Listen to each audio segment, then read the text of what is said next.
ओम श्री गंगानाथाय नमः। जय श्री गुरुदेव, जय श्री दादा गुरुदेव जी। आप सभी का स्वागत है आज के सत्संग में। और मेरा नाम राज शिव है और मैं एक सिद्ध योग साधक हूँ। आज का जो विषय है सत्संग का वो है आध्यात्मिक चेतना, स्पिरिचुअल कॉन्शियसनेस। तो ये जो विषय है मैंने लिया है, जो विषय, ये विषय बहुत सूक्ष्म है। बहुत सूक्ष्म का अर्थ है कि ये विषय जो है ये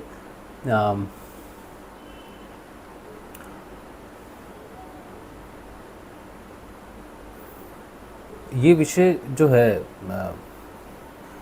आध्यात्मिक चेतना, ये साक्षात्कार का विषय है। Spiritual consciousness.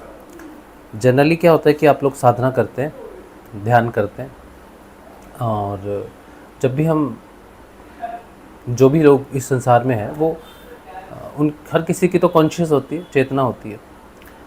तो चेतना के कई स्तर हैं। भौतिक स्तर पे बहुत सारे स्तर हैं,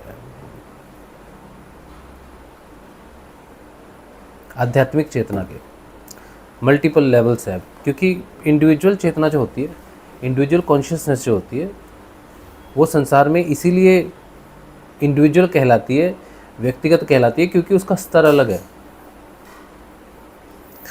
तो संसार में अगर 800 करोड़ लोग हैं तो 800 करोड़ चेतनाएं हैं। लेकिन खास बात ये है कि ये जो 800 करोड़ चेतनाएं हैं, लोग हैं, ये सारे एक ही डब्बे में आ जाते हैं। एक ही, अगर इनको असाइन करना हो कि भाई कहते ना कि बड़े फूलों को इधर रख दो, छोटे फूलों को इधर रख दो, तो कहेंगे व्यक्तिगत चेतना वालों को एक साइड कर दो, तो सारे संसार में 800 करोड़ लोगों को एक साइड कर दिया जाएगा पूरा। तो वो एक ग्रुप में आ गए, व्यक्तिगत चेतना। लेकिन अलग अलग कॉन्शियसनेस है सबकी, और वो कॉन्शियसनेस व्यक्ति की होती है awareness towards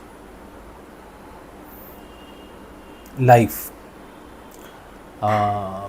awareness towards self. स्वयं के प्रति व्यक्ति कितना अवेयर है, उससे पता चलता है उसकी चेतना। जैसे किसी व्यक्ति को बहुत डर लगता है, वो अंधेरे से डरता है। किसी व्यक्ति को बीमारी से बड़ा डर लगता है, तो किसी व्यक्ति को अकेलेपन से डर लगता है। इस तरह से कोई व्यक्ति, जितने भी लोग हैं, उनको किसी न किसी प्रकार से सोचो डर लगता है। मैंने एग्जांपल लिया है। तो ये जो व्यक्ति हैं जो डर रहे हैं, ये स्वयं के प्रति जागरूक नहीं होते। जागरूकता कम होती है स्वयं के प्रति, सेल्फ के प्रति, जीवन के प्रति। ये जो डर है, भय, ये अज्ञानता का प्रतीक है, अंधकार का प्रतीक है। क्योंकि भय का कोई अस्तित्व नहीं है। भय भविष्य पर निर्भर करता है और भविष्य पर निर्भर करता है, लेकिन वो भविष्य कभी नहीं आता। तो भय व्यक्ति को प्रभावित जरूर करता है, लेकिन भय का अपना कोई अस्तित्व नहीं है। कोई व्यक्ति निर्भय हो जाए तो वो भय के दोष से मुक्त हो सकता है। तो कौन व्यक्ति जीवन को जी रहा है, किसके प्रभाव के अधीन होकर, वो उसकी कॉन्शियसनेस है।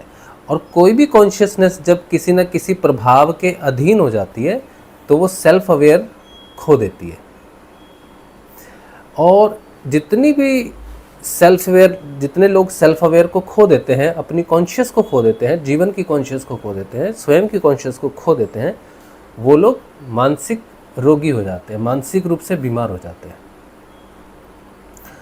कोई पहले फिजिकल बीमार हुआ, किसी को फिजिकल बीमारी हुई, शरीर की बीमारी हुई, मानसिक बीमारी नहीं है। लेकिन शारीरिक बीमारी से उसको हानि होगी, उसकी मृत्यु होगी या कुछ भी होगा, इस तरह से जब भय उसको होने लगता है शरीर की बीमारी से, तो वो मानसिक बीमारी ऑटोमेटिकली बन जाती है। किसी को बुद्धि में डाउट हो गया,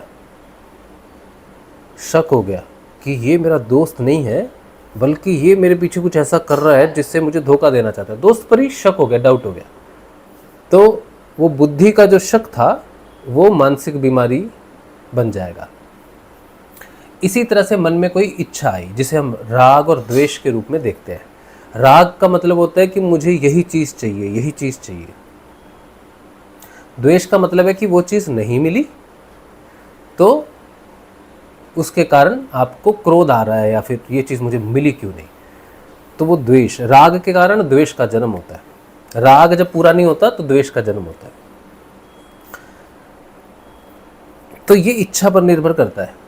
अब जब राग और द्वेष हो जाते हैं तो भी व्यक्ति मानसिक रूप से सोचता है कि मुझे मिलता तो ये होता, वैसे होता, तो उस तरह से वो मानसिक बीमार हो जाता है।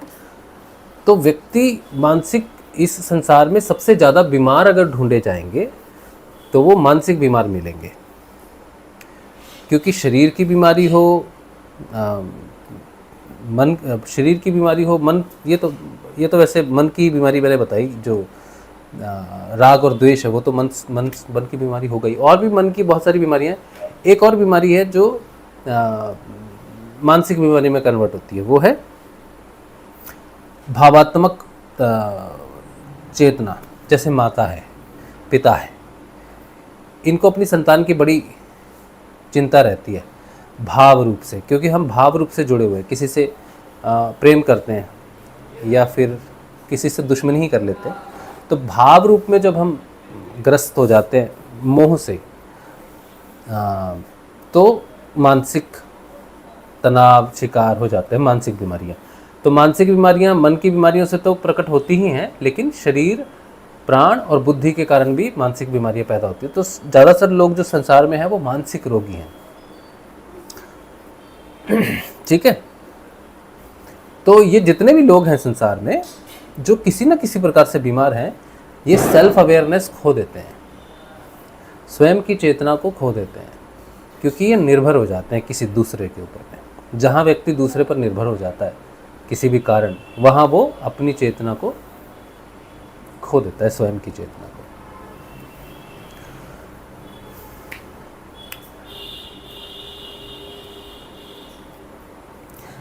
तो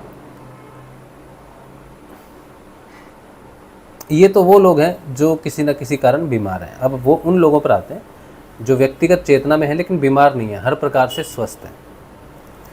जो लोग हर प्रकार से स्वस्थ होते हैं उनको एक बीमारी हमेशा होती है। जो जितने भी लोग हैं, 800 करोड़ लोग में सोचो कि 400-500 करोड़ लोग तो किसी न किसी बीमारी से जूझ रहे होंगे। 300 करोड़ लोग स्वस्थ होंगे, वैसे तो नहीं होंगे, 300 करोड़ लोग भी स्वस्थ नहीं होंगे, 100 करोड़ होंगे, उससे भी कम होंगे। तो जो भी लोग स्वस्थ हैं उनको जो बीमारी होती है वो बीमारी है अज्ञानता की, अंधकार की। और ये बीमारी जीवन से मृत्यु तक चलती है और मृत्यु के बाद अगले जीवन में भी प्रवेश करती है।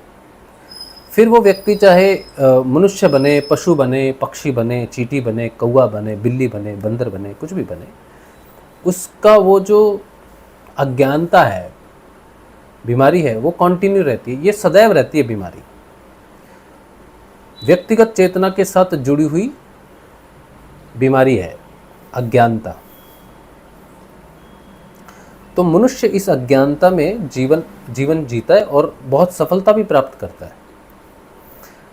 अज्ञानता में रहने वाला मनुष्य डॉक्टर हो सकता है। अब आप सोचोगे डॉक्टर तो ज्ञानी होता है, उसको कैसी अज्ञानता होगी? हो सकता है इंजीनियर हो गया, कोई प्रोफेसर हो गया यूनिवर्सिटी का, न्यूक्लियर साइंटिस्ट है, रॉकेट साइंस इंजीनियर है, वो भी अज्ञानता में है। व्यक्ति रॉकेट साइंस इंजीनियर बन रहा है, यूनिवर्सिटी का प्रोफेसर बन रहा है, न्यूटन बन रहा है, आइंस्टाइन बन रहा है, गैलीलियो बन रहा है, ये सारे बहुत बड़े बड़े साइंटिस्ट हैं। ये जो भी अचीवमेंट इन्होंने हासिल की, अज्ञानता में व्यक्ति उन चीज़ों को हासिल कर सकता है। जीवन की उच्चतम सफलताओं को व्यक्ति अंधकार में रह के, अज्ञानता में रह के प्राप्त करता है। ये माया है, क्योंकि व्यक्ति लक्ष्य जो साधता है, जो जीवन का जो लक्ष्य करता है, वो विद्या नहीं है, वो सफलता है, सफलता का लक्ष्य करती है व्यक्तिगत चेतना। अब एक व्यक्तिगत चेतना दूसरी व्यक्तिगत चेतना को सुन रही है। जैसे सोचो मैं एक व्यक्तिगत चेतना हूँ, आप मुझे सुन रहे हो, मैं अज्ञानता में बोल रहा हूँ, आप अज्ञानता में सुन रहे हो। मैं आपको प्रभावित कर सकता हूँ, किसी भी प्रकार से प्रभावित कर सकता हूँ। और इंडिविजुअल कॉन्शियसनेस को, जो चेतना अज्ञानता में होती है, उसे प्रभावित किया जा सकता है। जैसे मैंने कहा ना, हम किसी न किसी चीज़ से प्रभावित होते हैं, बीमार होते हैं तो मानसिक रूप से बीमार हो जाते हैं, कोई बीमारी हो। तो जितनी भी व्यक्तिगत चेतनाएं हैं, इन सबको लीड किया जा सकता है, चाहे वो कोई भी हो।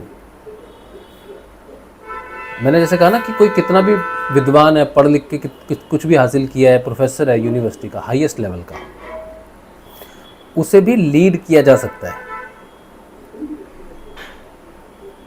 ये जो लीड करते हैं ना हम किसी को,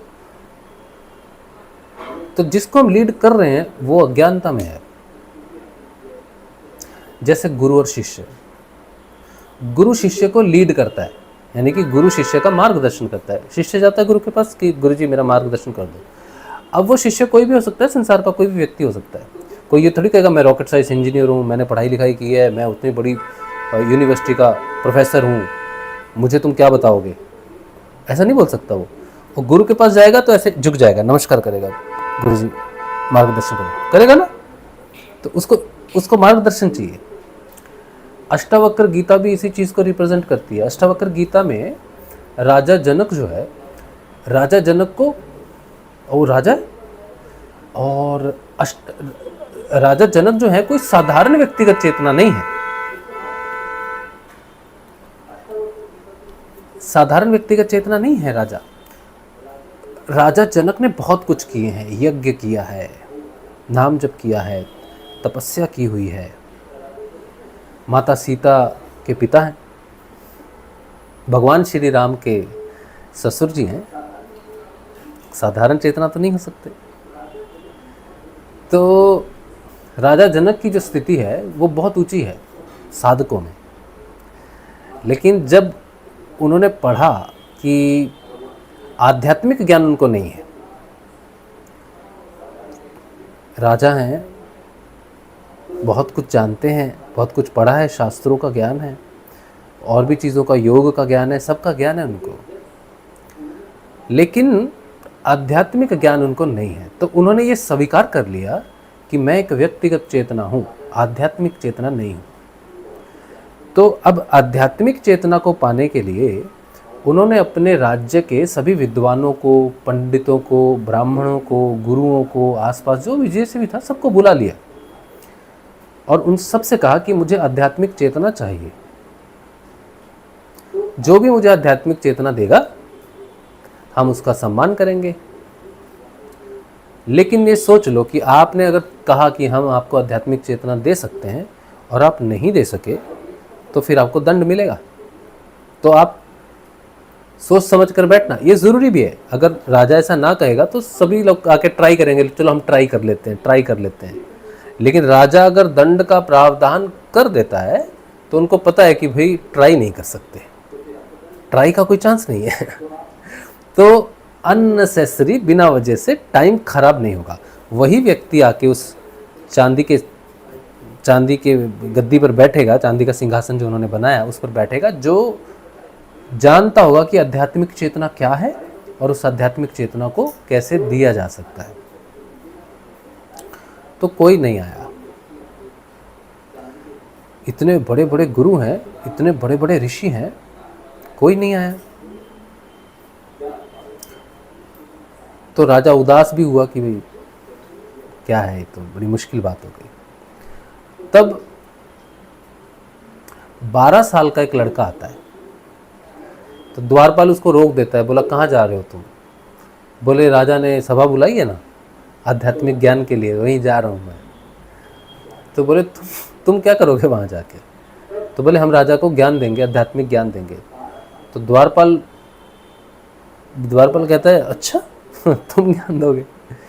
बोला आप जाके अपने राजा से कहो यहाँ खड़े मत रहो, अपना कार्य करो।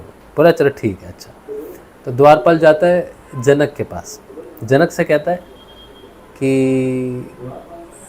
एक कोई आया है। तो बोला कौन आया है, कोई विद्वान है? बोला विद्वान तो नहीं है, लेकिन एक 12 वर्ष का बालक है जो कहता है कि आपको आध्यात्मिक ज्ञान देगा। बोला हाँ। बोला और? बोला लेकिन वो 8 जगह से टेढ़ा है, मतलब 8 जगह से विकृत है उसका शरीर। वो शरीर उसका विकृत, वो दिखने में ऐसा है, और 12 साल का ऊपर से बच्चा है, और आपको आध्यात्मिक ज्ञान देगा ऐसी बात कर रहा है। तो मुझे तो हंसी आ रही है उस पर, क्या करें? तो राजा ने कहा उसको लेके आओ अंदर। तो अष्टावक्र जब प्रवेश करते हैं सभा में, तो सारे ज्ञानी उनको देखकर हंसते हैं। तो अष्टावक्र उनको कहते हैं कि तुमने चाम के व्यापारियों को बुला रखा है।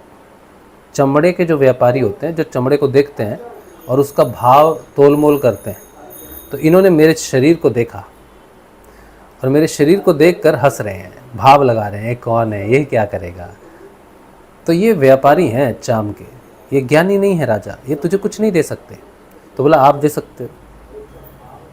बोल रहे हाँ मैं दे सकता हूँ। तो बोले अच्छा, बोले जिस चीज़ की आपको तलाश है मैं दे सकता हूँ। अब ये जो बात है ना अष्टावक्र की, ये मैंने बहुत बार सत्संग में किया, आज थोड़े अलग तरीके से मैं बात कर रहा हूँ इस चीज़ की। अष्टावक्र जानते हैं कि आध्यात्मिक चेतना, जो आज हमारा विषय है ना ऊपर आध्यात्मिक चेतना, वो जानते हैं कि आध्यात्मिक चेतना क्या है, राजा क्या ढूंढ रहा है। और जब वो सभा में आए, और सभा में आते ही सब लोग जब उन पे हंस पड़े, तो उन्होंने तो किसी से बात ही नहीं की। उन्होंने तो किसी से बात ही नहीं की, किसी की चेतना का अध्ययन भी नहीं किया। तो उनके हंसने से उन्होंने ये डिक्लेयर कर दिया कि ये व्यक्तिगत चेतनाएं हैं, चाम के व्यापारी हैं, इनमें आध्यात्मिक चेतना इनको नहीं है। हालांकि पूरे साम्राज्य में राजा की दृष्टि में वो बहुत बड़े विद्वान हैं, उनके श्रृंगार हैं, उन्होंने किसी ने रुद्राक्ष पहना है, किसी की जटाएं हैं, किसी ने भगवा है, कोई सन्यासी है, कोई गुरु है, गुरुकुल का है, कोई कहीं का है, बड़े बड़े विद्वान हैं, वो छोटे नहीं। तो वहाँ के पूरे जो राज्य है उनमें, उनकी दृष्टि से तो वो बहुत बड़े विद्वान हैं, उनको नमस्कार करते हैं, गुरुजी बोलते हैं उनको। राजा स्वयं उनको सम्मान देके बुलाता है, विश्वास करता है कि ये है। लेकिन अष्टावक्र जो 12 साल का बच्चा है, वो सिर्फ उनके हंसने से ये जान लेता है कि ये आध्यात्मिक चेतना नहीं है। कैसे कैसे संभव है? तो आध्यात्मिक चेतना को पहचानना संसार में केवल उसी व्यक्ति के बस की बात है जिसे आध्यात्मिक चेतना प्राप्त हो। तो मैंने इस सत्संग के शुरू में जब कहा था कि आज का जो विषय है ये साक्षात्कार का विषय है, कहा था ना? अगर आपने शुरू से देखा होगा तो बहुत अच्छी बात है, नहीं देखा होगा तो बाद में देख लेना। तो आध्यात्मिक चेतना साक्षात्कार का विषय है। इसका अर्थ है जिसको आध्यात्मिक चेतना प्राप्त होगी वही इस संसार में आध्यात्मिक चेतना को पहचान सकता है, बाकी कोई नहीं पहचान सकता। चाहे वो कोई यूनिवर्सिटी का प्रोफेसर हो, कोई डॉक्टर हो, इंजीनियर हो, आइंस्टाइन हो, न्यूटन हो, या कोई राजा जनक जैसा ही महान व्यक्ति क्यों ना हो, लेकिन पहचान नहीं सकता। क्यों? क्योंकि जब अष्टावक्र सभा में आते हैं तो राजा कहाँ पहचान पड़ता है? कहता है तुम तो 12 साल के बच्चे हो, तुम दे पाओगे? जब वो 12 साल का बच्चा आता है और ये कहता है कि ये चाम के व्यापारी हैं, इसी से ही राजा को चरणों में पड़ जाना चाहिए था, उससे ज्यादा बात की आवश्यकता नहीं थी। राजा को कुछ पूछना जो ना कुछ नहीं था, जरूरत नहीं थी उस चीज की। लेकिन राजा कैसे पहचानेंगे? राजा के पास तो आध्यात्मिक चेतना है नहीं, तो वो आध्यात्मिक चेतना को कैसे पहचानेंगे? जैसे शिष्य गुरु को नहीं ढूंढ सकता, बोलते ना कि शिष्य जो है वो गुरु को नहीं ढूंढ सकता, यही कारण है उसका, क्योंकि शिष्य की चेतना व्यक्तिगत चेतना है और गुरु आध्यात्मिक चेतना है। तो व्यक्तिगत चेतना आध्यात्मिक चेतना को पहचानने की शक्ति नहीं रखती। भगवान श्री कृष्ण का जब जन्म हुआ, कंस ने नहीं पहचाना उनको। क्यों नहीं पहचाना होगा? हाँ, कृष्ण भगवान तो कौरवों से मिले, पांडवों से मिले, सबने तो नहीं पहचाना उनको, है ना?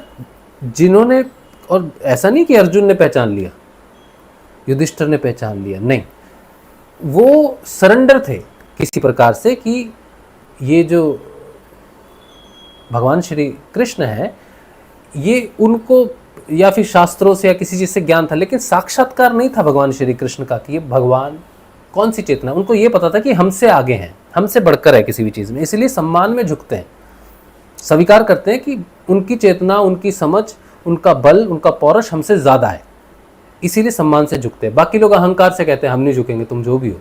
लेकिन पांडव इसलिए नहीं झुके कि उनको भगवान श्री कृष्ण की आध्यात्मिक चेतना का ज्ञान था। कैसे हो सकता है? नहीं हो सकता। अर्जुन को जब भगवान श्री कृष्ण ज्ञान देते हैं गीता में, तब भी तो वो समझा ही रहे हैं, बेटा लड़ ले, तो वो कहता नहीं मेरे माता पिता है। अगर उन्हें पता होता कि ये जो बोल रहे हैं ये तो कौन है, तो वो ऐसी बात नहीं करता। फिर भगवान श्री कृष्ण उसको विराट स्वरूप दिखाते हैं, और विराट स्वरूप के लिए भी दिव्य दृष्टि देते हैं कि तू पहचान सके मुझे। क्योंकि साधारण व्यक्ति जो होता है, अगर वो विराट स्वरूप को भी देख ले तब भी नहीं पहचान सकता, तब भी देख नहीं सकता, समझ नहीं सकता उस चीज़ को। तो आध्यात्मिक चेतना को पहचानने के लिए आध्यात्मिक दृष्टि का होना ज़रूरी है। तो श्री कृष्ण भगवान अर्जुन को आध्यात्मिक दृष्टि प्रदान करते हैं, फिर जाके वो आध्यात्मिक दृष्टि से भगवान के आध्यात्मिक चेतना के स्वरूप को देखकर समझ पाता है, फिर सरेंडर करता है।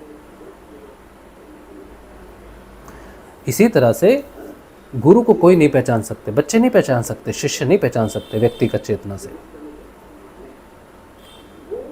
लेकिन गुरु पहचान सकता है। देखते ही बात करेगा कोई शिष्य तो गुरु को उसकी चेतना का ज्ञान हो जाएगा कि व्यक्तिगत चेतना के आधार पर भी ये बच्चा कहाँ है। वो कैसे भी बात करे, टूटे फूटे शब्दों में करे, रो कर करे, चिल्ला कर करे, गुस्से से करे, प्रेम से करे।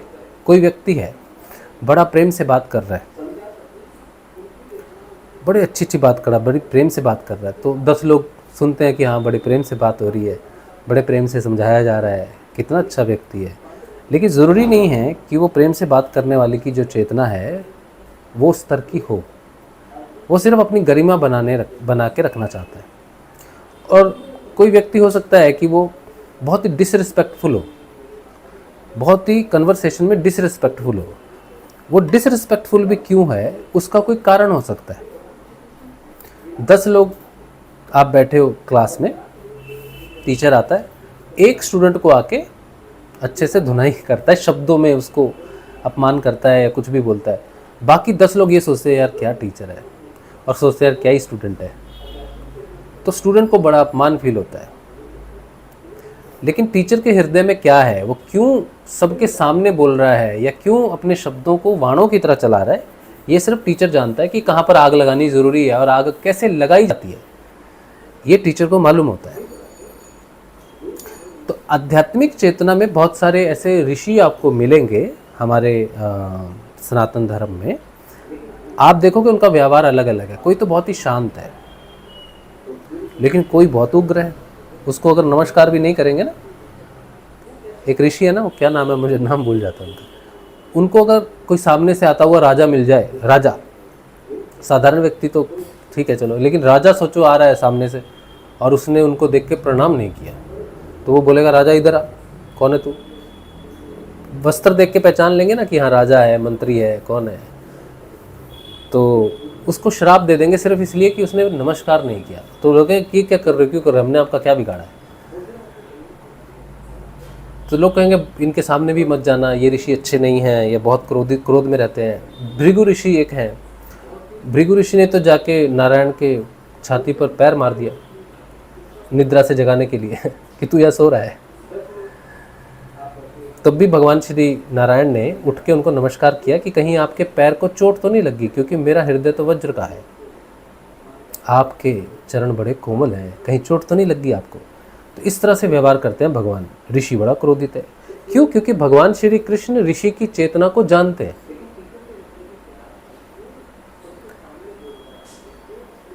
तो आध्यात्मिक चेतना वाला व्यक्ति स्वतंत्र होता है व्यवहार में। ये रहस्य है आज के पूरे सत्संग में। आप इस शब्द को, इस लाइन को, इस वाक्य को लेके चलो कि आध्यात्मिक चेतना जिसे प्राप्त हो वो व्यवहारिक रूप से स्वतंत्र होता है। लोग कहते हैं ना ऐसी वाणी मत बोलिए, कबीर जी ने भी कहा ना ऐसी वाणी मत बोलिए जिससे किसी का हृदय दुखी हो, है ना, बोलते ना। लेकिन ये व्यक्तिगत चेतना के लिए है कि जो व्यक्तिगत चेतना में होता है उनके लिए शिक्षा है कि तुम बुरा मत बोलो, तुम कटु मत बोलो, कठोर मत बोलो, सबसे प्रेम से बात करो, सबसे अच्छे से बात करो। ये व्यक्तिगत चेतना के लिए शिक्षा है, आध्यात्मिक चेतना के लिए नहीं है।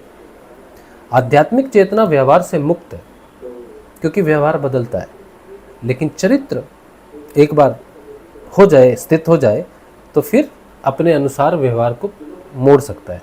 तो इसीलिए ऐसे बहुत सारे ऋषि हैं, ऐसे बहुत सारे देव हैं जिनके व्यवहार अलग होते हैं।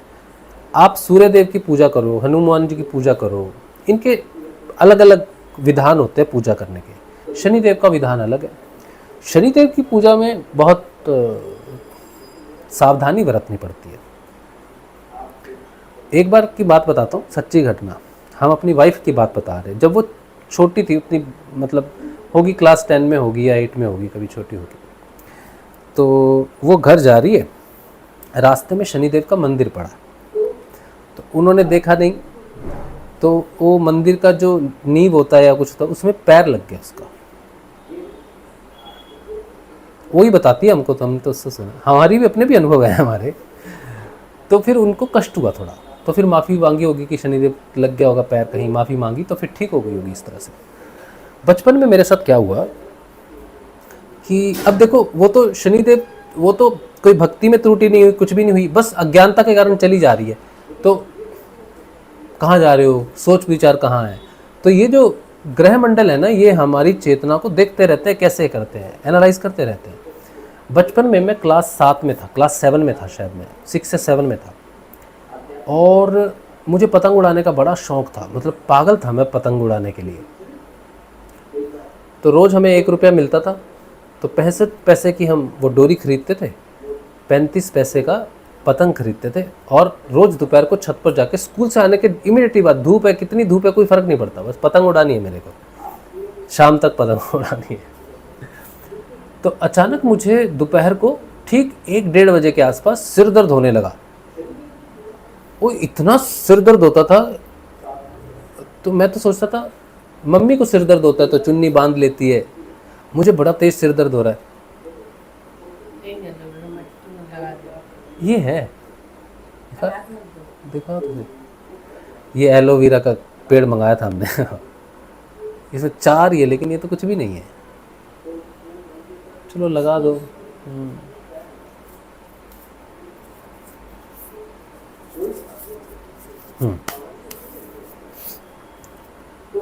क्या बोल रहा था, तो सिर दर्द बहुत तेज हुआ। पहले दिन हुआ तो मैं आके सो गया, और जैसे ही सूर्य ढल गया शाम को, उठा तो सिर दर्द ठीक है। अगले दिन फिर आया, फिर छत पर गया, फिर पतंग उड़ा रहा, फिर 1:30 बजे, उसी 1:30-2:30 बजे के आसपास का टाइम था, सिर दर्द हुआ इतना भयंकर, फिर आके सोना पड़ा। 2 दिन तो मैंने सह लिया। तीसरे दिन मैंने अपनी माताजी को बताया, मैंने कहा मेरे ना सिर दर्द हो रहा है रोज़, मैं रोज़ पतंग उड़ाने जाता हूँ तो सिर दर्द होता है। बोले धूप में क्यों जाता है, धूप में तेरा सिर दर्द हो रहा होगा, क्यों ऐसे जाता है।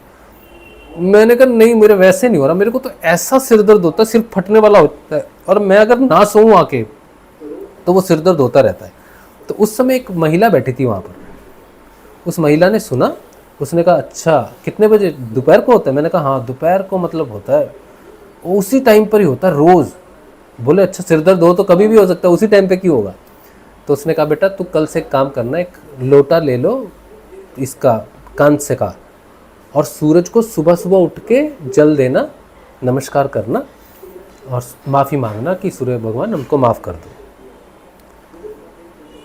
तो माताजी ने पूछा क्यों, इससे ठीक हो जाएगा। बोले हाँ, इसने सूरज की तरफ देखते हुए पेशाब किया है। अब देखो ज्ञान भी दे दिया उन्होंने, जो मेरे से गलती हुई बचपन में, तो उस महिला को वहाँ वो ज्ञान था उस चीज़ को, उस चीज़ का, या उसने सोचा होगा कि कुछ कर दिया होगा, पता नहीं कैसे, पर उसने बोला कि बच्चे ने सूर्य की तरफ देखते हुए या सूर्य की तरफ खड़े होकर पेशाब कर दिया। जनरली हमारे सनातन धर्म में खड़े होकर पेशाब करना मना किया जाता है ना, तो उसके कई नियम होंगे, क्यों नहीं करना, शरीर के लिए क्यों खराब है, या फिर और भी चीज़ें होती होंगी, हमें तो नहीं ज्ञान उतना। तो हमने 3 दिन सूर्य देव को सुबह उठ के लोटे में जल चढ़ाया, सर दर्द खत्म हो गया 3 दिन बाद। तो इस तरह से हमारी जो चेतना है, इंडिविजुअल कॉन्शियसनेस है, वो सुपर कॉन्शियसनेस कह लो या फिर हायर कॉन्शियसनेस कह लो, देवताओं की कॉन्शियसनेस कह लो, उसके अधीन रहती है। उनको पता होता है कि क्या है क्या नहीं है। हमें नहीं पता कि कौन सी कॉन्शियसनेस को कैसे प्रसन्न किया जाता है। तो व्रत बने, व्रतों के विधान बने कि 16 सोमवार का व्रत है तो ऐसे करना है, वो व्रत है तो वैसे करना है, करवा चौथ का है तो भूखे रहना है, शनि देव की तपस्या है तो ऐसे करनी है, सूर्य देव के व्रत है तो ऐसे करना है, यही खाना है वही खाना है, ये सारे विधान बने। ठीक, तो व्यक्तिगत चेतना नहीं पहचान पाती आध्यात्मिक चेतना को कभी भी। तो आध्यात्मिक चेतना लेकिन कैसे भी टैकल कर सकती है। जैसे मैंने कहा कि सूर्य देव की तो आध्यात्मिक चेतना है, तो मैं तो व्यक्तिगत चेतना हूं। तो उन्होंने जो मुझे सिरदर्द दिया, मुझे बताने के लिए दिया या जैसे भी दिया, तो वो तो उससे तो मुझे कष्ट हुआ कि नहीं हुआ, है ना। लेकिन वो उसी तरह से मुझे समझनी थी, उस चीज़ को समझना था। या मेरे जीवन में आने वाले समय में मेरी जो राशि है, मेरा जो जन्म पत्रिका है, उसमें सूर्य मार्केश है, मारक ग्रह है। मारक ग्रह का मतलब होता है कि हर व्यक्ति की कुंडली में एक ग्रह मारक होता है जो उसको मृत्यु तुल्य कष्ट देता है। तो मेरी जन्म पत्रिका में मारक ग्रह जो है वो सूर्य है, जिसकी दशा शुरू हुई 2000 से और 2005 तक चली। और ये वो समय है, 2001 का समय वो है जब हमारा जीवन मतलब पूरी तरह से ध्वंस हो गया, नष्ट हो गया। और अगर हमें बचपन में जो मार्गदर्शन मिला कि सूर्यदेव को जल चढ़ाने से जल चढ़ाना चाहिए, वहीं से वो आदत पड़ जाती या किसी भी तरह से होता, तो शायद हो सकता था कि वो जो ग्रह दोष पीड़ा, क्योंकि जब किसी ग्रह का दोष आता तो बोलते हैं ना, इस ग्रह को निवारण के लिए ये करो, सूर्य को जल दो, सूर्य की व्रत करो तो तुम्हें लाभ होगा, या जो भी जैसे भी होगा। तो अगर वो बचपन का वो थोड़ा सा जो हुआ था सूर्यदेव के प्रति, अगर उसको कंटिन्यू करते, घर वाले करवाते हैं, किसी तरह से भी कर सकता मैं, तो हो सकता है कि वो ग्रह मेरे साथ वैसा नहीं, लेकिन पता नहीं क्या है, ये तो ग्रह है, कर्म प्रारब्ध है। लेकिन मैं आपको बता रहा हूँ सच्ची घटना। आध्यात्मिक चेतना व्यक्तिगत चेतना को समझाने के लिए किसी भी तरह से व्यवहार कर सकती है, ये मैं आपको समझाना चाहता हूँ इन सारी चीज़ों से। लेकिन ज़रूरी नहीं है कि आध्यात्मिक चेतना जो है वो व्यक्तिगत चेतना का बुरा चाहती है। जैसे मार्केश ग्रह है सूर्य, वो जरूरी नहीं है कि वो मुझे मारना ही चाहता है या फिर मुझे मृत्यु तुल्य कष्ट देना ही चाहता है, वो मेरे मार्गदर्शन का कारण भी बन सकता है। लेकिन मार्गदर्शन कैसे होगा वो डिपेंड करता है कर्म प्रारब्ध के अनुसार। तो मेरा मार्गदर्शन जो हुआ, जिस आध्यात्मिक चेतना ने मेरा मार्गदर्शन किया, उसके हाथ में तो डंडा है। वो एक होता है ना, क्या बोलते हैं उसको, वो चमड़े का होता है अंग्रेज लोग यूज़ करते थे ना मारने के लिए, उसको हम पंजाबी में तो शेटा बोलते हैं चाबुक चाबुक। तो हमें जो चेतना लेके जा रही थी, आध्यात्मिक चेतना जो भी हमको गवर्न कर रही है, उसके हाथ में तो चाबुक है। हमें समझाने का एकमात्र तरीका यही था। तो हमारा जीवन वैसे ही चला और हम दिशा में आए, ठीक दिशा में आए। तो ये जो ये सब चीज़ें हैं, तो आध्यात्मिक चेतना स्वतंत्र है व्यवहार से, क्योंकि आध्यात्मिक चेतना जब व्यवहार करती है तो उसे इस बात का ज्ञान होता है कि वो क्या व्यवहार कर रही है, उसका परिणाम क्या हो सकता है। आध्यात्मिक चेतना, सोचो बहुत सारे लोग हैं, 1000 लोग हैं, 1000 लोगों में से सबकी इंडिविजुअल चेतना है, लेकिन जो आध्यात्मिक चेतना होगी, जो इंडिविजुअल चेतना को बोल रही है, वो सोचो किसी एक व्यक्ति के साथ कन्वर्सेशन हो गई कहीं पर, सत्संग में जैसे कोई लोग आते हैं ना, सत्संग में आते हैं, कन्वर्सेशन होती है उनके साथ। तो उस कन्वर्सेशन में, अगर सत्संग में उस सभा में 1000 लोग हैं, तो कम्युनिकेशन जो व्यक्तिगत चेतना की जो कम्युनिकेशन होती है, उसके लिए 1001 लोग हैं, बाकी के लोग जितने उसके आसपास हैं और जिससे वो बात कर रहा है। लेकिन आध्यात्मिक चेतना के लिए एक ही व्यक्ति रह जाता है, बाकी सारे व्यक्ति गायब हो जाते हैं, क्योंकि व्यक्तिगत चेतना स्वतंत्र होती है किसी को प्रसन्न करने के लिए, किसी के आगे मान सम्मान बनाने के लिए, या किसी के प्रति अपनी कोई स्थिति बनाने के लिए स्वतंत्र होती है। वो नहीं, इस बात की परवाह नहीं होती व्यक्तिगत आध्यात्मिक चेतना को कि क्या दूसरी चेतनाएं कैसे देखेंगी उस चीज़ को, तो जो हमारे ऋषि मुनि हुए, हमारी उनके प्रति, ग्रहों के प्रति, बड़े जो हैं उनके प्रति हमारी चेतना अलग अलग रहती है ना। हम कहते हैं हम इनसे बड़ा प्रेम करते हैं, कोई शिव से प्रेम करता है, कोई कृष्ण से करता है, कोई देवी से करता है, कोई सूर्य से करता है, कोई चंद्रमा से करता है। इस तरह से अलग अलग प्रेम करते हैं जिसको जो पसंद है, क्योंकि व्यवहार सबके अलग अलग हो सकते हैं। ठीक है, अभी तक हम मुख्य टॉपिक पे नहीं आए, आध्यात्मिक चेतना, ठीक है, कैसे होती क्या। यहां तक मैंने जो आपको बताया कि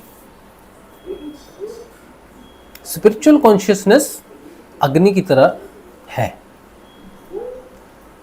और स्पिरिचुअल कॉन्शियसनेस के साथ चलने के लिए आपको सदैव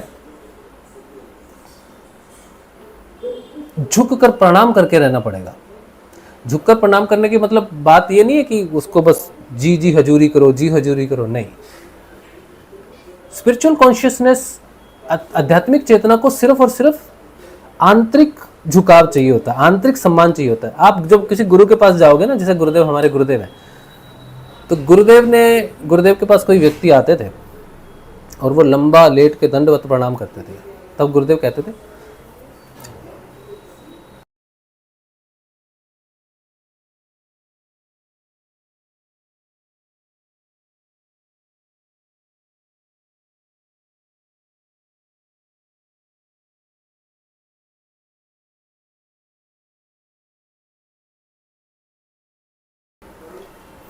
तो गुरुदेव के पास जो आते लंबा लेट के दंडवत प्रणाम करते थे, गुरुजी बोलते थे कि पंडित जी आप ऐसे लेट के दंडवत प्रणाम मत करो, आप अंदर से झुकना सीख जाओ।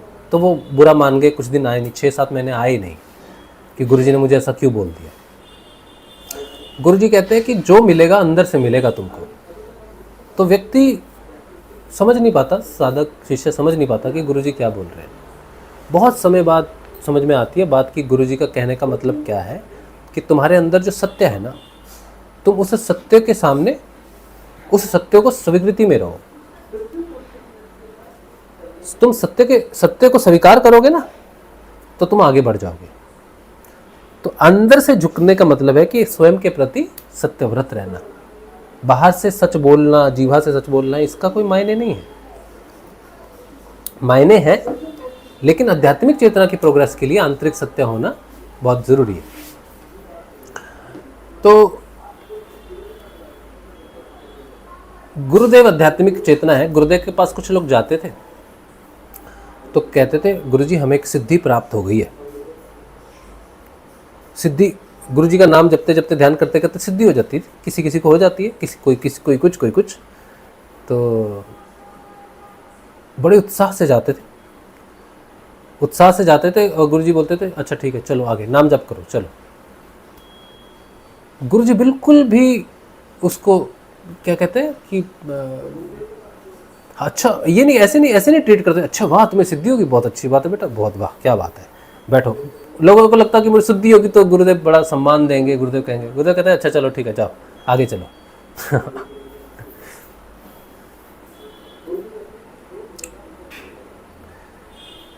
तो जो आध्यात्मिक चेतना है उसका सिद्धियों से कोई लेना देना नहीं है।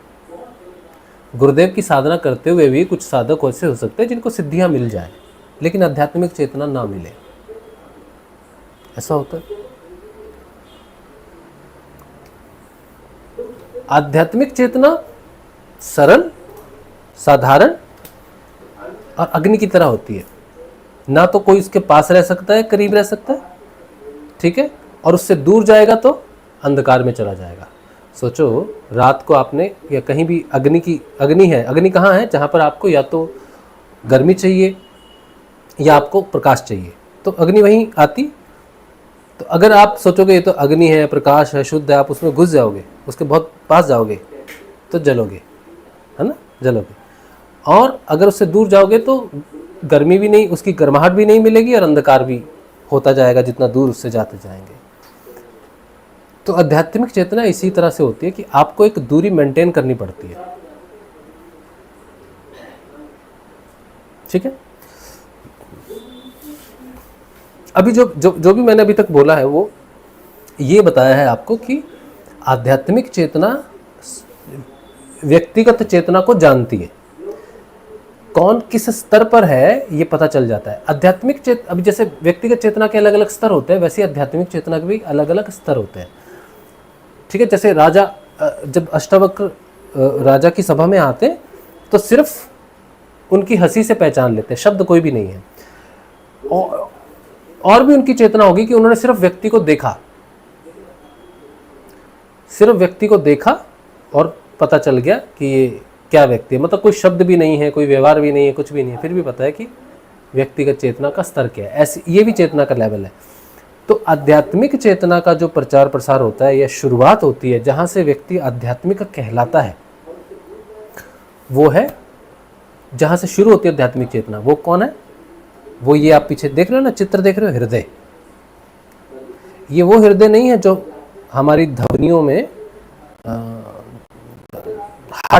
हार्ट जो ध्वनियों में ये ब्लड पंप करता है, रक्त संचार करने वाला, रक्त शुद्ध करने वाला हृदय, ये वो हृदय नहीं है जो अब यही पिक्चर मिली मुझे इंटरनेट पे तो मैंने लगा दी।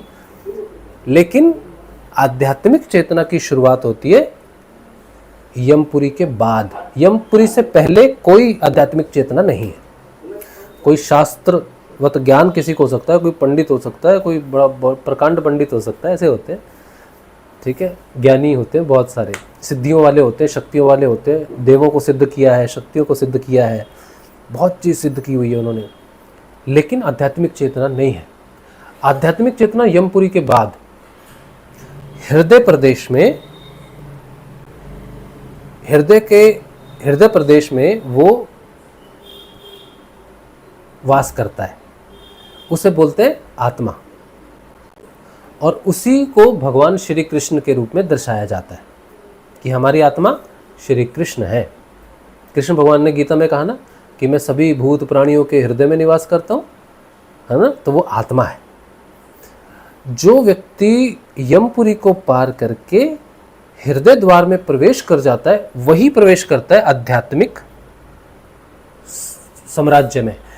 बाइबल में लिखा हुआ है कि the kingdom of the God, you cannot see the kingdom of the God until you be born again। आप भगवान का साम्राज्य नहीं देख सकते जब तक कि आप फिर से पैदा ना हो जाए, तो जिसे हम द्विज कहते हैं। गुरु कृपा से ही द्विज होता है और कोई कारण और कोई रास्ता नहीं है। तो जो व्यक्ति द्विज हो जाता है, जिसके हृदय की चेतना जागृत हो जाती है, उस हृदय की आत्म चेतना को आध्यात्मिक चेतना कहते हैं। अब जब वो हृदय की आध्यात्मिक चेतना जागती है, तब वो सुषुम्ना नाड़ी में वो चेतना प्रवेश करके उसको वापिस अपने पूर्ण, जो परमात्मा जिसे बोलते हैं, सहस्रार जिसे बोलते हैं, यहाँ तक की चेतना को पूर्ण करना है। जब वो चेतना शुरू होती है तो बालक के रूप में है, समझो, आध्यात्मिक चेतना। फिर वो सुषुम्ना नाड़ी में प्रवेश करती हुई फिर 6 चक्रों का भेदन करती हुई आज्ञा चक्र पर जाके अपने पूर्ण स्वरूप से मिलती है। जैसे बूंद का समंदर से मिलन होता है, समंदर स्वयं यहाँ से नीचे उतरता है उस बूंद में समाने के लिए कि तू ही है तत्वमसी, है ना। तो फिर बूंद को अपना ज्ञान होना शुरू होता है। जब समंदर उसको परिचय देता है कि जब समंदर उसमें समाने लग जाता है तो वो देखता है कि मैं तो बूंद हूँ, मेरे में ये समंदर कैसे समा सकता है, कैसे संभव है। तब पता चलता है कि तू अनंत है, अनंत से ही निकला है, अनंत ही है, अनंत ही तुझ में समा सकता है, तुझसे जो भी निकलेगा वो भी अनंत ही है। अब जब वो उस बूंद को, उस आध्यात्मिक शुरुआती चेतना को जब उस परमात्मा का साक्षात्कार होने लग जाता है, तब उसे ज्ञान होता है माया का। आध्यात्मिक ज्ञान जो है वो आत्मा का ज्ञान नहीं है। आत्मा के लिए आत्मज्ञान कुछ भी नहीं है। मतलब ये नाम जो है ना, ये थोड़ा सा कहते हैं आत्मज्ञान हो गया, आत्मा का कोई ज्ञान नहीं, आत्मा का ना कोई गुण है ना स्वरूप है, तो कुछ भी नहीं है उसको जानने के लिए।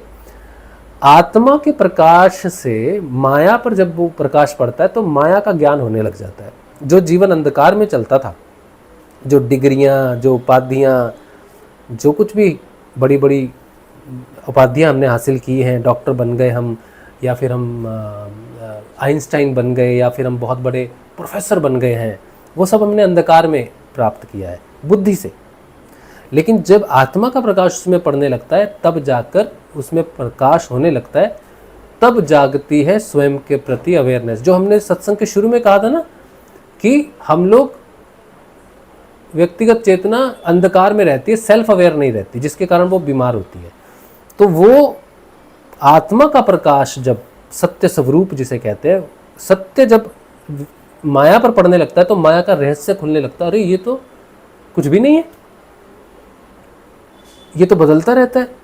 तो जो ये आत्मज्ञान है ये मुख्य रूप से क्या है, इस ब्रह्मांड का ज्ञान है, इस सृष्टि का ज्ञान है, इस रचना का ज्ञान है, माया का ज्ञान है, प्रकृति का ज्ञान है, उसे ही आत्मज्ञान कहा गया है। उसी की जानकारी हो जाती है मनुष्य को। तो अंधकार जो है, अज्ञानता जो है, वो सत्य के प्रकाश में कटनी शुरू हो जाती है। अब जो आध्यात्मिक रूप से व्यक्ति चेतन हो जाता है, अब वो देख सकता है कि कहाँ कहाँ वो आध्यात्मिक चेतना कहाँ कहाँ प्रकाशित है या नहीं है। आध्यात्मिक चेतना, जैसे मैंने पूरे सत्संग में बताया कि आध्यात्मिक चेतना जान सकती है कि व्यक्तिगत चेतना किस स्तर पर है, लेकिन व्यक्तिगत चेतना नहीं जान सकती कि आध्यात्मिक चेतना किस स्तर पर है। आध्यात्मिक चेतना को पहचान नहीं सकती व्यक्तिगत चेतना, केवल आध्यात्मिक चेतना ही पहचान सकती है व्यक्तिगत चेतना को। इसके अंदर क्या संभावनाएं हैं, कितना दूर है, ये भी पता चल जाएगा। कोई अगर कहे कि हम नाम जप रहे हैं, सोचो जैसे कोई शिष्य होते हैं, वो कहेंगे कि हम नाम जप रहे हैं गुरु जी का, लेकिन हमें ना ध्यान लग रहा है, ना हमारा कुछ हो रहा है, पता नहीं क्या है। तो उसकी बात से पता चल जाता है, प्रश्न पूछने से पता चल जाता है कि वो व्यक्ति अभी कितना दूर है या कितना समय उसको लगेगा, इसका ज्ञान हो जाता है। शब्द से व्यक्ति और एक चीज़ है कि आध्यात्मिक चेतना में जो ये जागृति आती है, ये तो आती तो आत्मा के प्रकाश के कारण है, सत्य के कारण है, लेकिन ये होती कहाँ है। जैसे मैंने कहा कि हृदय से शुरू होती है, तो जो हृदय से शुरू होती है, जो जिसमें वो प्रवेश करती है जागने के बाद, वो है सुषुम्ना नाड़ी। सुषुम्ना नाड़ी प्राणमय कोश में है। तो जो जागृति होती है आध्यात्मिक चेतना का, जो प्रकाश होता है, वो प्राण में होता है। प्राण जहां तक पहुंच जाते हैं, क्योंकि ये ब्रह्मरंध्र है, व्यक्ति जो पूर्णता को प्राप्त कर लेता है वो अपने प्राणों के माध्यम से, बोलते हैं ना, अंत में जब समाधि लेता है और अपनी इच्छा से ब्रह्मरंध्र से निकल जाता है, तो क्या करता है, वो अपने प्राण को उठाता है, उठा के ब्रह्मरंध्र में स्थित कर देता है, और फिर वो करके टूटता है, सर का कपाल टूटता है, और वो टूटता है और वो चला जाता है। जब कोई साधारण व्यक्ति मरता है व्यक्तिगत चेतना में, तो व्यक्तिगत चेतना में जब वो मर जाता है तो एक हथौड़ी लेते हैं, मरने के बाद उसकी खोपड़ी को तोड़ देते हैं पीछे से, और थोड़ा सा खून निकलता है वहाँ से। अब वो कुछ लोग बोलते हैं भाई क्यों तोड़ा, तो कहते हैं भाई कोई तांत्रिक इनकी खोपड़ी को लेके जाएगा, उसमें तंत्र करेगा, ऐसा करेगा तो आत्मा भटकती रहेगी। वो सही कारण नहीं है। लोग क्या करते हैं, शमशान में जाएंगे, जो तांत्रिक वांत्रिक होते हैं ना, लवारिस लाशें होती हैं, वो क्या करते हैं, वो वहाँ से अर्धजली लाश से ही खोपड़ी निकाल लेंगे अपने प्रयोग के लिए, तंत्र करने के लिए। वो क्योंकि वो यूज़ होता है ना तंत्र में, खोपड़ियाँ वोपड़ियाँ यूज़ होती हैं, तो वो कहते हैं इसलिए हमने तोड़ दी खोपड़ी। टूटी हुई खोपड़ी में तंत्र नहीं हो सकता, ये भी ठीक है चलो, हाँ, लेकिन खोपड़ी तोड़ी क्यों जाती है? खोपड़ी तोड़ी जाती है चेतना को खोल देने के लिए। तो व्यक्तिगत चेतना कहते हैं ना, उसको मोक्ष मिले, उसको स्वर्ग मिले, कुछ मिले, तो खोपड़ी को तोड़कर वो रास्ता निकाला जाता है ब्रह्मरंध्र का, कि ये भी मार्ग है। तो व्यक्तिगत चेतना में तोड़ी जाती है। लेकिन जब योगी अपने प्राणों को छोड़ेगा, आप योगी हो ना, अगर आपने इस जीवन में अपने लक्ष्य को प्राप्त कर लिया, तो आप ब्रह्मरंध्र से अपने प्राणों को अपनी इच्छा से छोड़ सकते हो। योगिक मृत्यु बोलते हैं उसको। तो जिस दिन आप यहाँ से निकलोगे तो ये खोपड़ी टूटेगी अपने आप। बाहर से किसी व्यक्ति को हथौड़े से आपकी खोपड़ी नहीं तोड़नी पड़ेगी, वो अपने आप टूटेगी। थोड़ा सा खून निकलता है 10 बूंद, तो पता चल जाता है कि इसका मोक्ष हो गया है। तो मरने के बाद किसका मोक्ष हुआ, किसका मोक्ष नहीं हुआ, इसकी जानकारी के लिए वो भौतिक शरीर में उसको सिद्ध किया जा सकता है कि ये व्यक्ति ब्रह्मरंध्र से निकला है, इसकी खोपड़ी टूटी अपने आप। ठीक है। अच्छा, ये सारी चीज़ें जो बता रहा हूँ, ये किससे जुड़ी हुई है? प्राण से जुड़ी हुई है। तो योगी प्राणों के माध्यम से अपनी चेतना को व्यक्तिगत मतलब नीचे के स्तरों से उठा के हायर स्तर पर लेके जाता है और फिर वहां से निकलता है। तो प्राण का उस पूरे रास्ते पर जागृत होना बड़ा जरूरी है। अगर योगी पहुंचा है बेचारा गले तक और मृत्यु का समय है तो वो मरेगा, उसकी खोपड़ी नहीं टूटेगी, उसकी यात्रा आदि है, अगले जन्म में आके उसको करना पड़ेगा, आगे जाना पड़ेगा, है ना, क्योंकि प्राण वहीं तक जा सके। आज्ञा चक्र तक वो चेतन हो गया तो प्राणों को आज्ञा चक्र तक उठाने की उसकी क्षमता नहीं है अभी, क्योंकि अभी आज्ञा चक्र तक पहुंचा। उसके बाद ब्रह्म नाड़ी है, चित्रा नाड़ी है, वज्र नाड़ी है, इनका योग अभ्यास के माध्यम से इन नाड़ियों में प्रकाश होता है प्राण का। जब वो प्राण ब्रह्म नाड़ी, ये सब नाड़ियों को भेदता हुआ ब्रह्म नाड़ी को पूरा प्रकाशित कर देगा, ब्रह्म नाड़ी रुद्र ग्रंथि को पूरा भेद देगा, खोल जाएगा, तब ब्रह्म नाड़ी में प्रकाश हो जाएगा ऊपर का। फिर उसे रास्ता मालूम हो जाएगा ब्रह्म नाड़ी का। तो ब्रह्म नाड़ी रास्ता मालूम होने के बाद अब उसे मालूम है कि कौन व्यक्ति कहां तक पहुंचा है। कोई व्यक्ति सुषुम्ना में प्रवेश नहीं किया जिसने, क्योंकि जिसका जो जागृत हो गया आत्म रूप से, ध्यान लग गया, वो सुषुम्ना में प्रवेश कर गया, उसको सुषुम्ना का ज्ञान हो गया कि सुषुम्ना में जाने वाला व्यक्ति ऐसा है, शब्द वैसे रहेंगे, किस भाव से बोले गए हैं वो भी उसको पता चलेगा प्राण से। लेकिन जिस व्यक्ति ने भी सुषुम्ना में प्रवेश ही नहीं किया है और वो कहीं भी बात कर रहा है, कुछ भी बोल रहा है, तो वो पहचान लेगा कि ये सुषुम्ना का प्राण नहीं है। सुषुम्ना का प्राण नहीं है, अभी सुषुम्ना की चेतना नहीं है इसमें। आध्यात्मिक चेतना सुषुम्ना की जानकारी रखता है। सुषुम्ना जहां तक जाती है, जहां तक वो पहुंच चुका है, वहां तक वो जानकारी रखता है कि यहां उसको उतना ज्ञान रहता है कि पहचानने का उतनी शक्ति ज्यादा आ जाती है। लेकिन व्यक्तिगत चेतना नहीं पहचान पाती कौन कहाँ है। वो आध्यात्मिक चेतना को कैसे पहचानेगा? वो तो व्यक्तिगत चेतना कोई नहीं पहचान सकता, उसको कोई धोखा देके चला जाता है। उसको यही नहीं मालूम है मुझे धोखा देगा, उसे मालूम ही नहीं कि वो झूठ बोल रहा है, उसे मालूम ही नहीं कि वो उसे प्रेम नहीं करता या करती, उसे कुछ नहीं मालूम, वो अंधकार में ही है। अच्छा हाँ, उसने बोला, हाँ कर लिया।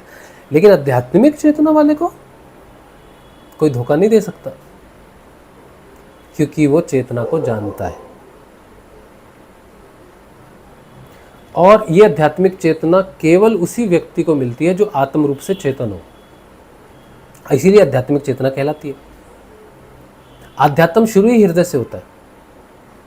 आध्यात्मिक यात्रा अगर कहीं कहाँ से शुरू होती है तो वो जप जाप से शुरू होती है, लेकिन व्यक्ति को अभी उसमें कुछ अधिकार कुछ मिला नहीं है। जप जाप में जप जाप जाएगा, नाद में परिवर्तित होगा, हृदय का द्वार खुलेगा, फिर अंदर प्रवेश होगा। आत्म जागृति जिस दिन चेतन हो गया आप जिस दिन आप द्विज होगे, उस दिन आप कहलाओगे आध्यात्मिक व्यक्ति। इसके अलावा आप कौन हो, कौन से खानदान में पैदा हुए, कौन से प्रकांड पंडित हो, कौन हो, कुछ भी हो, आध्यात्मिक नहीं हो। प्रयास कर सकते हो आध्यात्मिक चेतना का, प्रयास में हो, लेकिन आध्यात्मिक व्यक्ति कहलाई नहीं जा सकते, आध्यात्मिक चेतना कहलाई नहीं जा सकती। बड़ी बड़ी सिद्धियां लेके लोग गुरु बन जाते हैं, लाखों लोगों को बेनिफिट मिलता है उनसे, लेकिन वो आध्यात्मिक नहीं है, उनकी मुक्ति नहीं होगी। एक मैं रहस्य बताता हूं आपको। जो आध्यात्मिक व्यक्ति होगा, उसकी भौतिकता से आपको कोई लाभ नहीं होगा, उसकी चेतना से लाभ होगा आपको, उसके शब्दों से लाभ होगा आपको, उसका मार्गदर्शन मिलेगा जो आपको वो अंदर से दे सकता है, सूक्ष्म रूप से।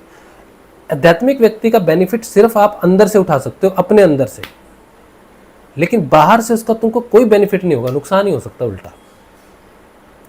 जो व्यक्ति आध्यात्मिक रूप से चेतन होगा वो किसी का बुखार भी ठीक नहीं करेगा,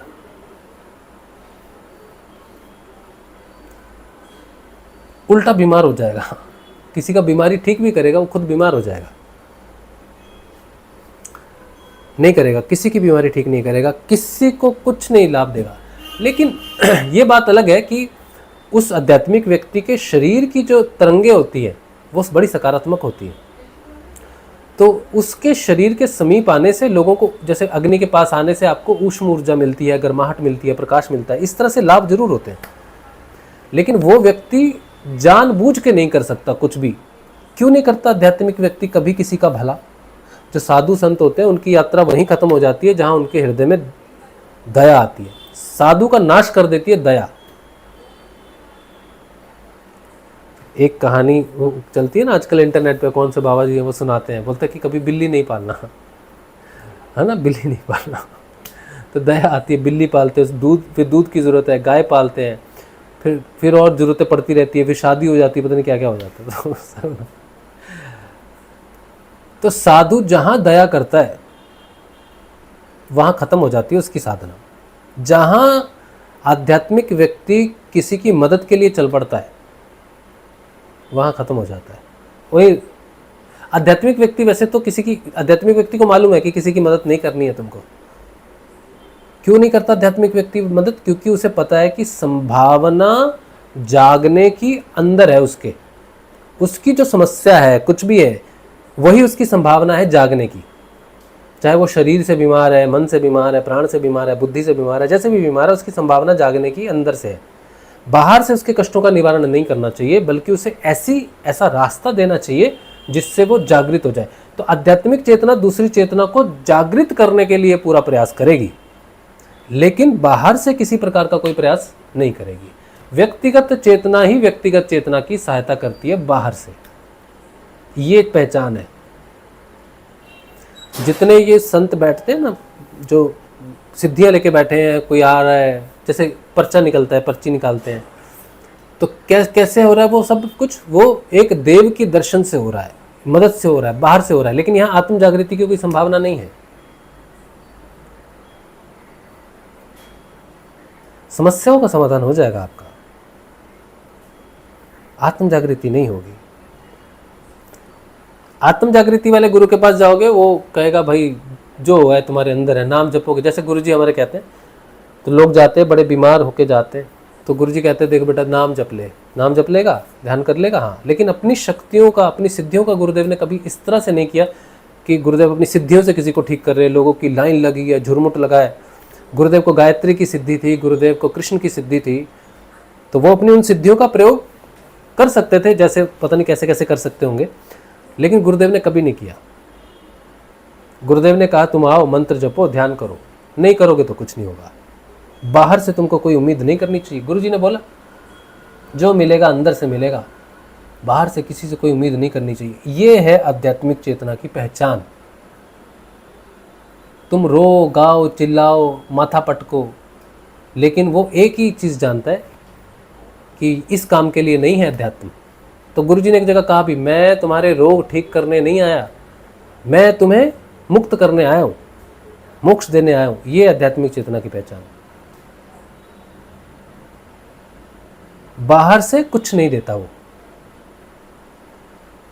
क्योंकि उसे मालूम है बाहर से कुछ भी देने, व्यक्तिगत चेतना को देती है। आध्यात्मिक चेतना सिर्फ अंदर से ही देती है पूरा जीवन भर। ये जो श्री रामकृष्ण परमहंस हुए, 1 जनवरी को कल्पतरु दिवस मनाया जाता है बंगाल में।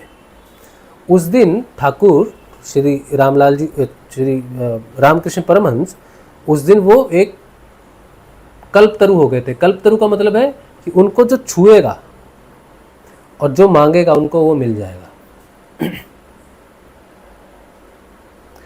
तो 1 जनवरी को मनाया जाता है। हमारे गुरुदेव को भी 1 जनवरी को सिद्धि हुई थी गायत्री की, तो हम भी सिद्धि दिवस मनाते हैं 1 जनवरी को। और भी ऐसे सिद्धि दिवस मनाए जाते हैं। 24 नवंबर 1926 को भी श्री अरविंदो को सिद्धि हुई, श्री कृष्ण की सिद्धि दिवस मनाया जाता है, वो गुरुदेव का जन्मदिन होता है। तो इस तरह से श्री रामकृष्ण परमहंस को कल्पतरु की स्थिति हो गई।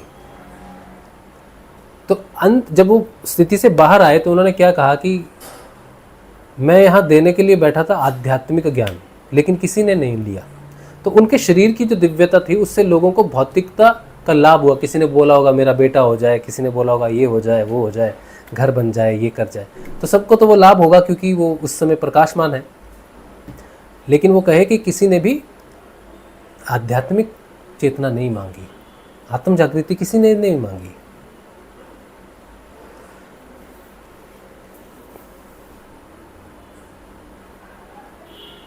तो आध्यात्मिक चेतना हमें हमेशा प्रोत्साहित करेगी अंदर से जागने के लिए। कोई लॉलीपॉप नहीं देती, कोई मित्रता वित्रता कोई कुछ नहीं है, केवल सत्य ही तुम्हारा मित्र है। अगर तुम सच्चे हो तो तुम आत्म चेतना को प्राप्त करोगे, अगर तुम स्वयं झूठे हो तो दुनिया में कोई तुम्हारी मदद नहीं कर सकता। साक्षात गुरुदेव तो दिव्य हैं, तो गुरुदेव के पास जाओगे लेकिन नहीं मिलेगा कुछ भी तुमको। कृष्ण के पास जाओ, शिव के पास जाओ, किसी के पास भी जाओ, अंदर झूठ है तो कुछ नहीं मिलेगा। सिर्फ सच्चा व्यक्ति ही आध्यात्मिक चेतना को प्राप्त करता है और उसकी पूर्णता को प्राप्त करके सारे संसार के लिए एक मार्ग देके जाता है बस, और उसका कोई काम नहीं है। जो कुछ भी होता है ईश्वर करते हैं। किसी को ठीक करना है ईश्वर करेंगे, ईश्वर का काम है, व्यक्ति का काम नहीं है। आध्यात्मिक चेतना इस बात को जानता है कि ये तो ईश्वर का काम है। कोई बीमार है, रोगी है, इस तरह से उस तरह से परेशान है, ये तो ईश्वर का काम है। उसके अंदर ईश्वर की जागृति हो जाएगी तो वो स्वस्थ हो जाएगा। लेकिन वो ईश्वर की जागृति तो खुद नहीं जानते तो दूसरे को भी उस तरफ प्रोत्साहन नहीं देते। समझ गए आप? तो मुझे उम्मीद है कि सत्संग में आपको ये पता चलेगा कि आप अगर कहीं जाते हैं, कहीं ऐसी जगह जाते हैं जहाँ ज्ञान है, जहाँ आध्यात्मिक ज्ञान है और आपको वो सच्चा लगता है, वहाँ पर जाकर आप अपने अभिमान को नहीं रख सकते। आपको एक शिष्य की तरह, एक स्टूडेंट की तरह ही वहाँ कुछ मिल सकता है, और जो मिलेगा वो आपको अपने अंदर से ही मिलेगा। लेकिन वो तभी मिल सकता है जब आप सरेंडर के स्वरूप में होंगे, सरेंडर की स्थिति में होंगे, नहीं तो आपको नहीं मिलेगा। क्योंकि वो चेतना जानती है कि इसके भांडे में, इसके बर्तन में छेद है। तो क्योंकि आध्यात्मिक चेतना तो बहती रहती है हर समय, उसको रिसीव करने के लिए भी पात्रता होनी चाहिए। और जो व्यक्ति पात्र होता है उसी को वो चीज़ें समझ में आती हैं, और जो पात्र नहीं होता है उस चीज़ के लिए वो चला जाता है। गुरुजी कहते हैं बहुत लोग आते हैं मेरे पास दीक्षा लेते हैं, लेकिन भगवान की बड़ी अजब लीला है कि सभी टिकते नहीं। कोई भय से भाग जाता है, कोई किसी कारण भाग जाता है, कोई किसी कारण भाग जाता है। जिसने जुड़ना होता है वही टिक पाता है बस। तो ये बात है। आप किसी को देखते हो, टीवी पे देखते हो, सुनते हो, आपको लगता है यार ये तो बड़ा ज्ञानी है, तो बाबा जी हैं, ये तो जी ये है, ये तो आत्मा की बात कर रहे हैं, ये तो चेतना की बात कर रहे हैं, इसकी बात कर रहे हैं, उसकी बात कर रहे हैं। आपको नहीं पता चलेगा कि वो सच में उसके पास वो चीज़ है कि नहीं है। अगर आपको सच में जानना है कि कौन आध्यात्मिक व्यक्ति है और कौन आध्यात्मिक व्यक्ति भी नहीं है, तो आपको स्वयं आध्यात्मिक चेतना में प्रवेश करना होगा। इसके अलावा कोई मार्ग नहीं है। ये जो मैंने आपको बताया ये आपने सुन तो लिया, लेकिन अभी आप निकल जाओ रास्ते पर, पता करो कौन है। 10 लोग खड़े रहेंगे, सब कहेंगे हम आध्यात्मिक चेतना, उनके वेशभूषा से आप पहचान पाओगे? इतना सब जानने के बाद पहचान पाओगे? नहीं पहचान पाओगे। लेकिन अगर आप आध्यात्मिक रूप से चेतन हो जाएंगे तो कोई किसी भी स्वांग में हो, कुछ भी हो, उसको 2-4 लाइनें सुनने के बाद आपको पता चल जाएगा कि बात नहीं है। तो आपको आध्यात्मिक चेतना में प्रकट होना होगा, तब जाके न्याय करना कि कौन संत है, कौन देव है, कौन क्या है, कौन क्या है। उससे पहले आप किसी को जजमेंट नहीं दे सकते।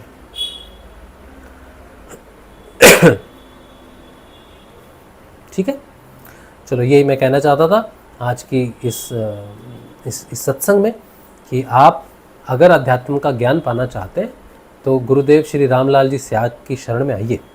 वो एक मंत्र देते हैं, संजीवनी मंत्र, उसका जाप कीजिए, गुरु जी का ध्यान कीजिए 2 समय, जिससे आपको आध्यात्मिक चेतना प्राप्त होगी। फिर उसके बाद सब कुछ अपने आप अंदर से आपको मिलता रहेगा। तो आप अगर साधना की जानकारी, और कहीं आना जाना नहीं है, कुछ नहीं है, गुरुजी शरीर में नहीं है, इसलिए गुरुजी से मिलने का या हमसे मिलने का, लोग बोलते हैं कि आपसे मिलना है, कोई फ़ायदा नहीं है।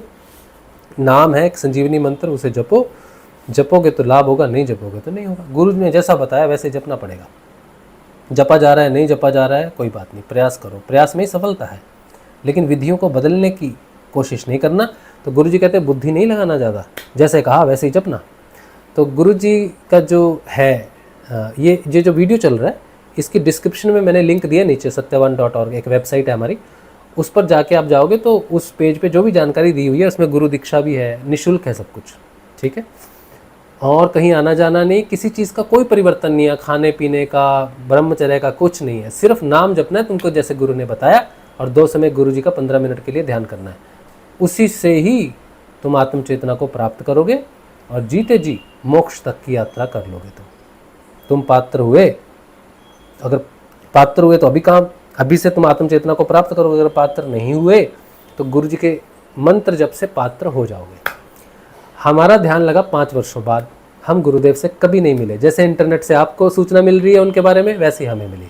वो सच्चे गुरु हैं, शब्द गुरु हैं, शब्द में उनकी चेतना है, उसी शब्द को आपको जपना है, वही शब्द का पूरा रहस्य खुल जाएगा। तो गुरुदेव का रहस्य खुल जाएगा, मंत्र का रहस्य खुल जाएगा, आध्यात्मिक चेतना और आत्मा का रहस्य खुल जाएगा, ठीक है। तो उसके लिए आपको क्या करना है, या तो वीडियो की डिस्क्रिप्शन में जो दिया हुआ है जानकारी वो ले लो, या फिर आप हमें व्हाट्सएप करना, तो हम आपको वो जानकारी, वो लिंक भेज देंगे। और वो लिंक लेने के बाद, जानकारी लेने के बाद, आप हमारे एक व्हाट्सएप ग्रुप है जिसमें जो लोग साधना करते हैं वो है, तो कोई प्रश्न हुआ, डाउट हुआ तो उसमें पूछ सकते हैं, ठीक है। ये हमारा व्हाट्सएप नंबर है, हमारा नाम है राज शिव, ठीक है। तो ये मैंने आपको दे दिया यहाँ पर 8777211139। इस पर आप व्हाट्सएप करेंगे, आपको जानकारी निःशुल्क भेज देंगे। चलिए, आज कोई प्रश्न नहीं है, बहुत अच्छी बात है। आज का सत्संग यहीं रखते हैं भगवान श्री गुरुदेव के श्री चरणों में। कल मिलेंगे, कल के ध्यान में और कल के सत्संग में। जय श्री गुरुदेव, जय श्री दादा गुरुदेव जी।